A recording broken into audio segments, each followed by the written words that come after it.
Hey, right everyone.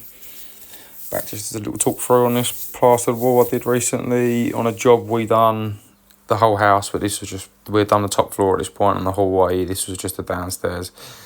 So obviously the walls all prepped, scraped down, glued up at this point, and I'm going around just plugging all the holes now.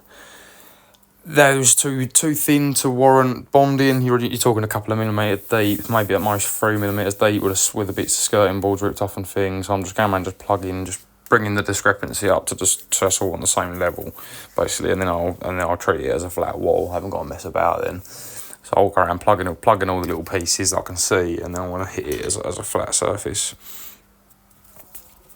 It's just, like I say, everyone does it differently. Some people would scream and say, "Oh, it needs bonding," but honestly, it was 3 or 4 millimetres deep. So it's, in my eyes, absolutely pointless. You know, if you're gonna try it out properly and think and do a proper job, then it makes no odds at all. If there's some 3 millimetre holes plugged up with the plaster instead of bonding, any deeper or bigger, obviously you get the bonding coat out beforehand. And if you're in a rush, you can put a dirty wall with it to make it go off faster, or you can get the half time, of course, which they sell in most trade merchants.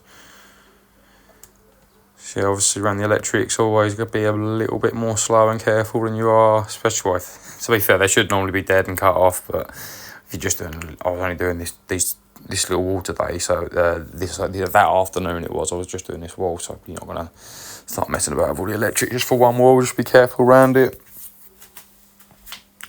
Obviously, as long as you're experienced, I wouldn't recommend someone trying to be careful around live electrics without having years in the game. Doing my usual side to side, I always come side to side. Whenever I see plastered on site, no one ever mentions it, but whenever anyone talks about it on social media and things, I always see people say, "Oh, start bottom left or top right." Why that makes the slightest bit of difference, I do not know, but the comfiest position for me is just do the whole centre band high as I can before I get on the ladder, and usually as low as I can before I get on my knees, but obviously at this point you can see it's like on my waist, so it's a trail either way, isn't it, you know. Yeah, this way is just the comfiest for me, I find. Obviously, you always be laying on with your steel trowel. Don't be laying on. And I mean, you see these youngsters now. I like to think of myself as a youngster, but I think I'm like 35 now, so I'm not a youngster anymore. You see these mid-20-year-olds coming out with all laying on with their flexi and stuff, and I don't know. I mean, the sponge and the flexi, I'm not knocking it. I use a sponge myself, but and I don't use a flexi myself, but to lay on with, I don't know, man. It's a bit risque, if you ask me. I don't know. I do know that steel trails will push over the bumps, and I know that flexis will glide over them. So in other words, a steel trail will push out any lumps and bumps in your plaster, whereas a flexi is just going to glide over it, make it look wet and pretty, so it all looks lovely when they're there. And once you get a light on it, when they're gone, you know, everyone knows if you get a light right up to a wall, you're going to find imperfections. But I mean, once you paint it and get a light on the right angle, you can see if it's just been flexied. Obviously, that's being a plasterer. You got the eye for it. A normal person, if they've done a really good job of it, you probably wouldn't know. But I can definitely see if a wall's not been hit with a steel at all. But then, to be fair, I haven't been lined up and shown these youngsters firsthand doing it strictly with a speed skit, with a sponge and a flexi. So perhaps I'll eat my words. But yeah, for guaranteed flatness, going up and down with a solid steel trowel, it's almost. You're almost guaranteed, aren't you? Because it's going to divot, or it's going to catch it anywhere that it's not dead flat. As long as you're going up and down, trailing crossways as well as up and down, then yeah, you're absolutely fine with a steel trowel. You know you're going to be flat, or at least very, very close. It's never going to be a piece of glass, much as people say it is going to be. But you need to be as close to that within like a couple of millimetres. Discrepancy is always good. Especially on a fair sized wall like this, if you can get it within a couple of millimetres end to end, you're doing all right.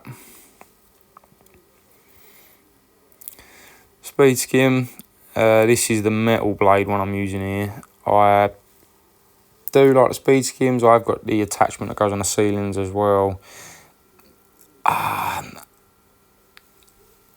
find them get damaged really easily. And I find within our trade, you are constantly, you know, there's hammers, there's people flying around, there's ladders, and the slightest little, I know it's the same with trowels and things, but they get like guards, and they just seem more packs they can go in and stuff. This just gets a little guard you can put on it, and it's gonna get, and they're very weak as well, you know.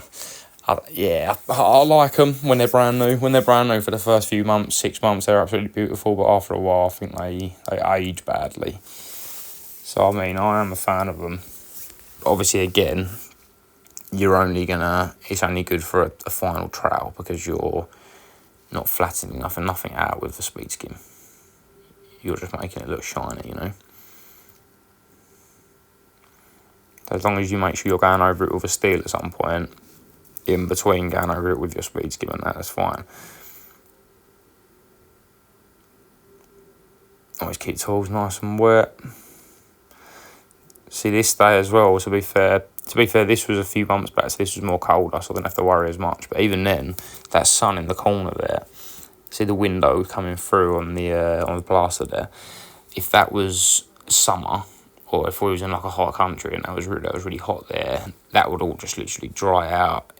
It's like obvious physics, you know. You have to think like sun's on it, it's going to dry out. Some people would look at that and think, oh, that's fine, it's all plaster, it's going to dry the same. Like, no, if it's in the sun and it's hot, and that would literally crack and peel off if it was like a real hot day in a hot country, because it's winter and that's just a gaze through the window, that's fine. But yeah, be careful of that. I've been caught out on that many years ago before, on a really hot day, and just turned around and it was all just peeling off in one. The window, exactly that, just burned it off the wall, even though it was all preps and stuff. Just dries it out within instants, you know. Thanks for sticking along. Nice to speak to you all. Please subscribe. Take care. Also, as I said, yeah, I'm real bad on the recording at the moment. That was literally, I know you're all going to tear me up. I didn't one coat that well, I just recorded one coat. I just recorded one coat. Here's pictures of the rest of the place that we've done, and a couple from different jobs. Please bear with me. I will put the double coat video up soon to prove I'm not a one skim Jim. Anyway, thanks again. I'll speak to you all soon. Take care.